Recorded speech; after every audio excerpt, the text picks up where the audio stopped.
Hey, good morning, everybody. It's Dave coming to you from the office here in the Wyoming house. Having a nice, quiet Saturday morning. It's pretty rare around here. I have no workers on the property, no guests in the house. Most of my chores are pretty caught up, so it's just it's pretty chilly out this morning. It's 38 or so. It's warmed up about 45 right now. It's about 10 o'clock Saturday morning. Let's see. As always, here in Wyoming, I'm smoking the Wyoming Meerschaum.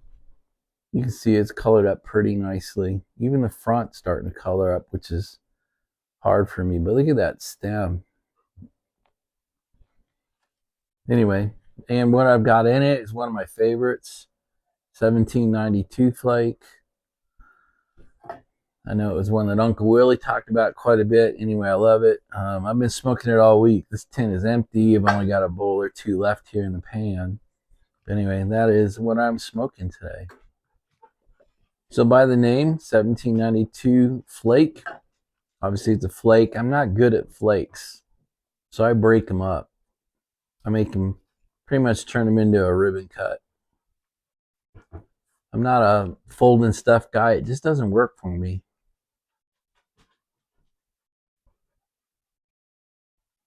Anyway, so it works for me. I know some of you are great folding stuff smokers, just not for me.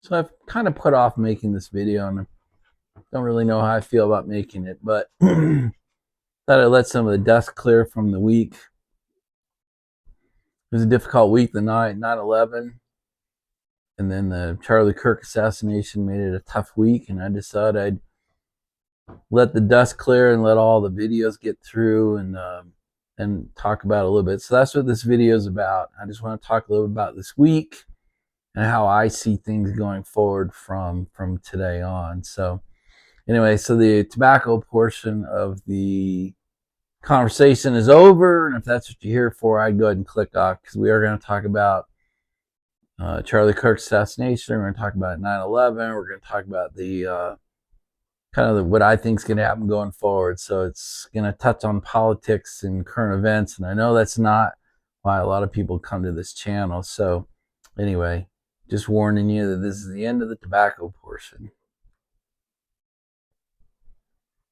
So I've heard it said, and one of my favorite kind of quotes about America is that one of the greatest strengths of America is also one of our greatest weaknesses, and that is we tend to move on.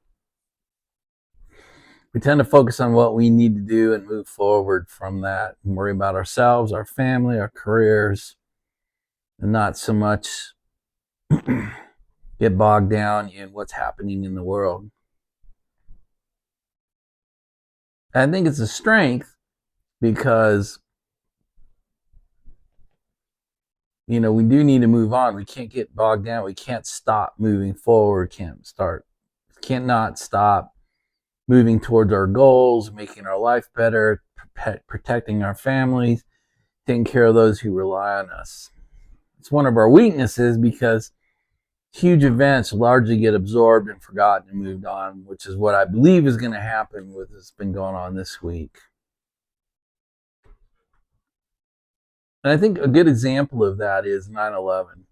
I think the nation is slowly forgetting 9/11. I think we've definitely moved on from things like D-Day and World War II. And I think we're moving away from 9/11.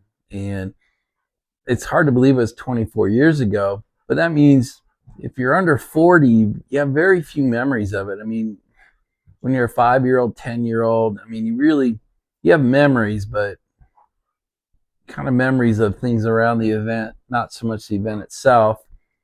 And if you're under 15 or so, it's very hard for you to understand the context of the situation like 9/11. And so what that means is if you're under 40 years old today, which is a significant part of our population, they have very little memory. They have childlike memories of 9/11 and almost no context for what happened before and after that, particularly afterwards. And so it's an example of our society moving beyond. And I think 9/11 in a few years will largely be forgotten. There'll be a few memorials around the U.S., but not every city, not every government, state, local, are going to have 9/11 ceremonies much longer. In fact, I think many have already stopped. A really good example is this week. You know what I did on 9/11? I went golfing with my buddies. I don't know if that's good or bad, but I enjoyed the day. I enjoyed my guys, and it was just me continuing to work on my goal of, increasing my friendships, both in number and in quality. And that's what I did on 9/11. And the question I have is, did you guys do anything on 9/11 that was different than your regular day? Did you do something 9/11 oriented? I think by watching all the videos and listening to my friends and family, I think it was largely no. Most of the United States did nothing 9/11 oriented.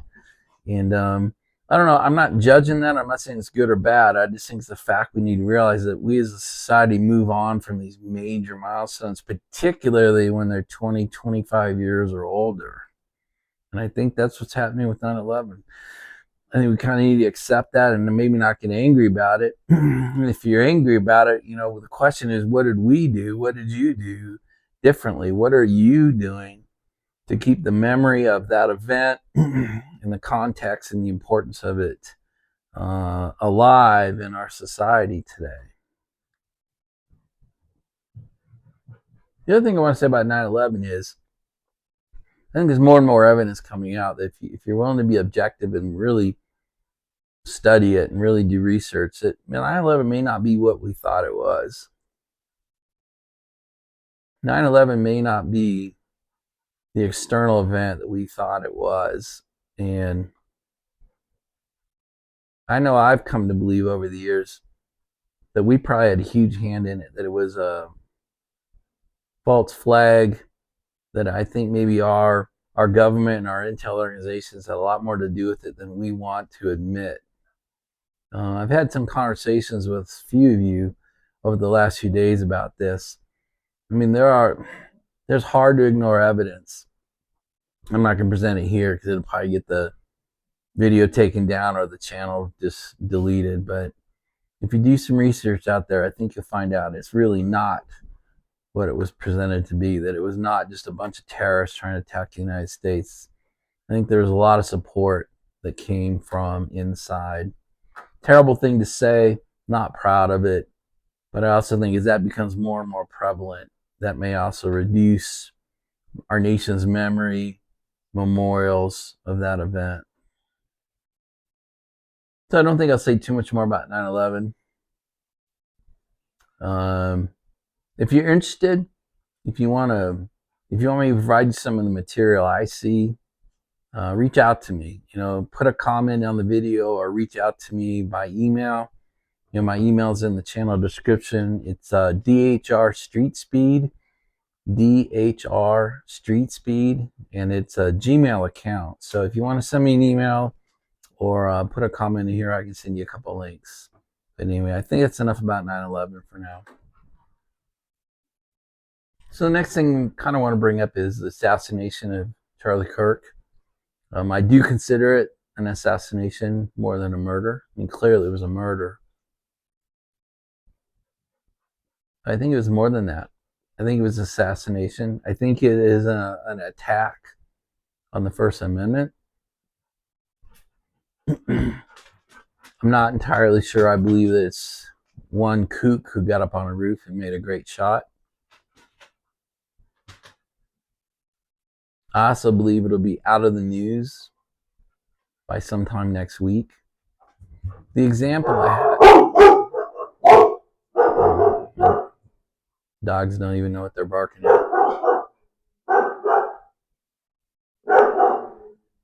The example I have is a young Ukrainian woman who was murdered on the metro. The news cycle has already moved on from that heinous event. And they want us to believe it wasn't a racist event. It wasn't a racially motivated event. It clearly was racist and racially based. But it's out of the news cycle. I believe Charlie Kirk's assassination will also be out of the news cycle fairly soon. I know it's going to rub a lot of people the wrong way, but I just believe it's going to be yet another event, yet one more thing that the press rotates away from. Maybe even by Monday or Tuesday, it will be on to the next thing, and there will be a next thing. Because I think that's the plan, is just keep this rotation of heinous events and keep us from focusing on any one. This may also upset people, but I don't believe it's the straw that's going to break our backs, that it's going to be the spark that starts a civil war, or that we are the event that we're waking up to a new country or a new nation. I don't believe that at all. And as heinous as it was, and as much as I find it a despicable act, I believe we'll move on from it, and life will be very similar today, tomorrow, Monday, next week as it was prior to the event. And the question is, has it changed your life in any way? Are you acting any differently? Are you doing anything differently today than last Saturday? Are you basically lining up to watch college football today and the NFL tomorrow and tomorrow night? Are you looking forward to Monday Night Football just like you did last week? Because I believe that is what 99.999% of people are doing. And they're moving on. They're having a regular Saturday. They're going to soccer games, gymnastics, worried about the kids' homework, going grocery shopping, putting gas in the car for this week coming up. I just believe most of us are not now preparing for civil war or a new nation any more than we were a week ago. Like I said earlier, I do believe the assassination was an attack directly on First Amendment, our ability to talk about things, our ability to disagree with the hive mindset. And I think part of what we can do is continue to express our opinions and the conservative side of the conversation, and not allow that to go quietly into that dark night.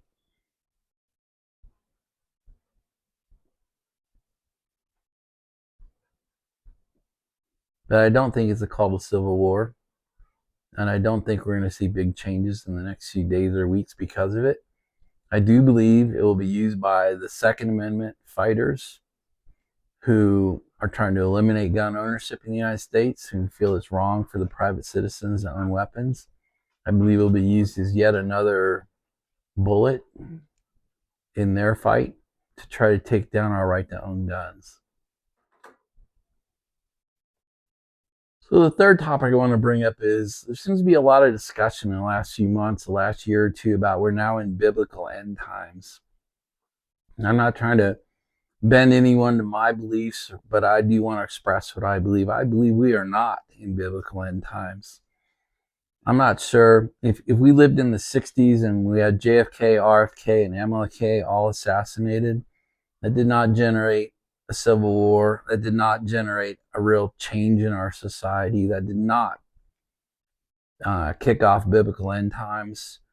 The attack on Pearl Harbor, the 4 years of World War II for the United States, that did not start a discussion on biblical end times. So I just think, in my opinion, it's almost arrogant to think we're the chosen generation, that we're the generation that's going to see the return of Jesus Christ. I would almost hope I'm wrong, but those are my beliefs, that if you read Ezekiel or Daniel or Thessalonians 1, or Revelation, book of Revelation, none of those timeline events have kicked in. We've not seen the Dome of the Rock become owned by the Jewish population. We've not seen even the beginning of the construction of the third temple. We haven't seen the two scouts. None of the 7 trumpets, 7 seals, 7 bowls have been poured. I just not sure. I mean, the world can seem like a pretty shitty place, and I don't like where our country is headed, and I don't like where the Western world is headed. But I don't believe those are any criteria established by the Bible for the beginning of the end times. Anyway, I just don't believe that as shitty as the world seems today, that we have kicked off the clock. The Bible says no man will know the day or time. And I still believe that. I believe that we will never have a precursor. And I don't believe any of the signs of the timeline as delineated in the Bible have started yet.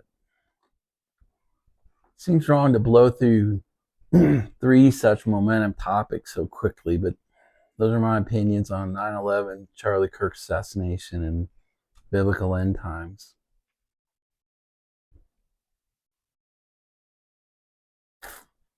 I do believe in what was discussed in the book, The Fourth Turning. I do believe we are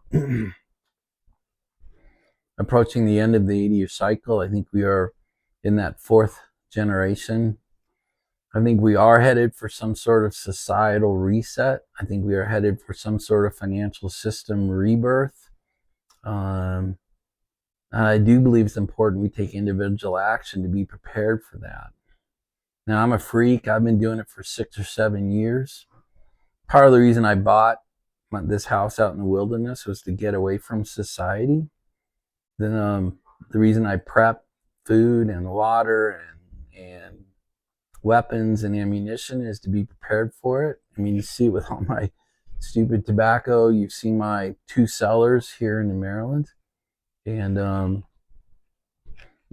am fairly well prepared if something were to go wrong. And I think that's something we can do as individuals, is make sure we're ready if things do go wrong. That's something you can take action on, not just express opinions on, but take action to prepare for if things go wrong for myself and my family and those others, the extended family and friends who depend on me.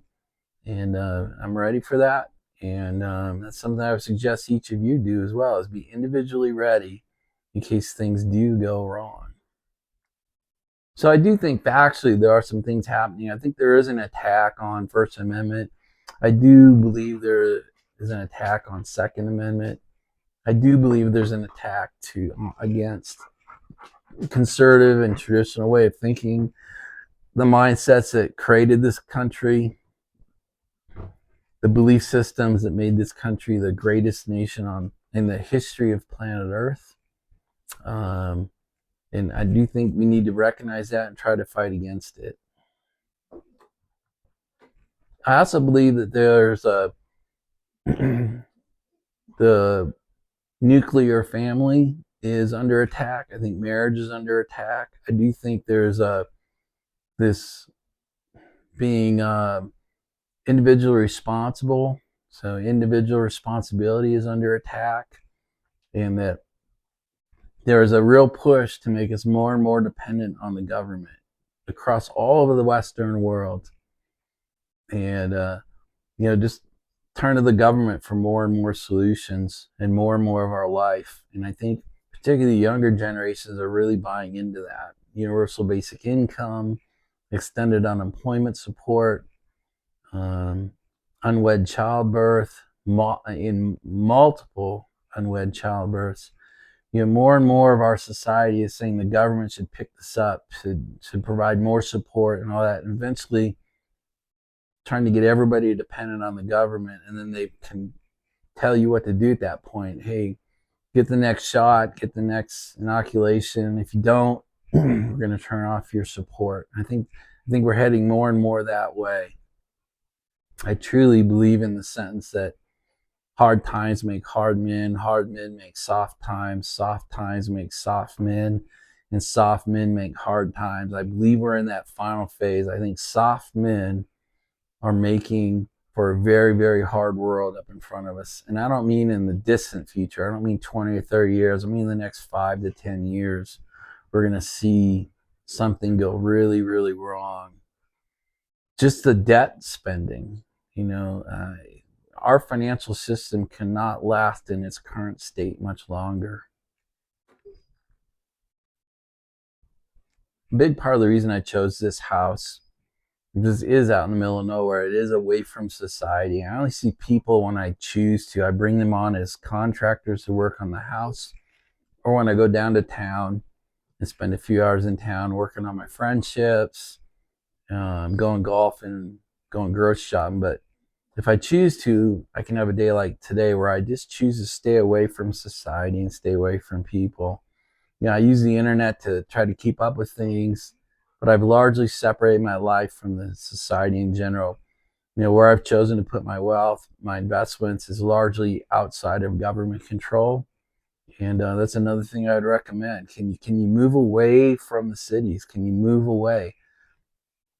Um, can you stockpile food? Can you buy the weapons you need now before we have additional restrictions on them? Can you buy your ammo now before we get additional restrictions on it? Can you do individual preparation for things going wrong? Can you separate from society a little bit? I know it's helped me, it's helped my mindset. I'm a far less negative, angry, aggressive person in the 7 years since I began that process. So I find it works really well. There go the dogs, not even knowing why they're barking. I know one of the things I'm pondering in the last week is changing my channel. I mean, you guys, for those of you that are hardcore watchers, dedicated watchers, most of my channel is not about pipes, tobacco, cigars anymore. It's more about lifestyle, and I think I want to move my channel more that way. Change the channel name to reflect that. To what, I don't know yet, but I'm pondering changing it, starting to use hashtags, starting to open up maybe the audience, which will open it up to a lot of complaints and trolls and bots. But at 61 years old, I've done a lot of things. Life's gone well for me. A lot of my decisions have gone well. A lot haven't. Not perfect, that's for sure.